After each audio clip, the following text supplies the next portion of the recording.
بسم الله الرحمن الرحيم. يا أيها المزمل قم الليل إلا قليلا نصفه أو انقص منه قليلا أو زد عليه ورتل القرآن ترتيلا إنا سنلقي عليك قولا ثقيلا إن ناشئة الليل هي أشد وطئا وأقوم قيلا إن لك في النهار سبحا طويلا واذكر اسم ربك وتبتل إليه تبتيلا رب المشرق والمغرب لا إله إلا هو فاتخذه وكيلا واصبر على ما يقولون واهجرهم هجرا جميلا وذرني والمكذبين أولي النعمة ومهلهم قليلا إن لدينا أنكالا وجحيما وطعاما ذا غصة وعذابا أليما يوم ترجف الأرض والجبال وكانت الجبال كثيرا مهيلا إنا أرسلنا إليكم رسولا شاهدا عليكم كما أرسلنا إلى فرعون رسولا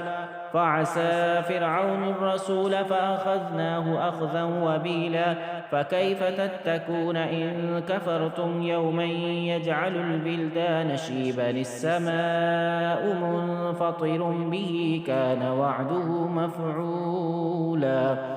إن هذه تذكرة فمن شاء اتخذ إلى ربه سبيلا إن ربك يعلم أنك تقوم أدنى من ثلثي الليل ونصفه وثلثه وطائف من الذين معك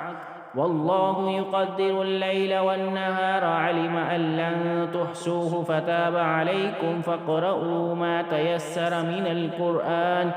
علم أن سيكون منكم مرضى وآخرون يضربون في الأرض يبتغون من فضل الله وآخرون يقاتلون في سبيل الله فاقرؤوا ما تيسر منه وأقيموا الصلاة وآتوا الزكاة وأقرضوا الله قرضا حسنا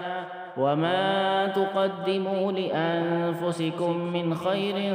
تجدوه عند الله هو خيرا وأعظم أجرا واستغفروا الله إن الله غفور رحيم صدق الله العظيم.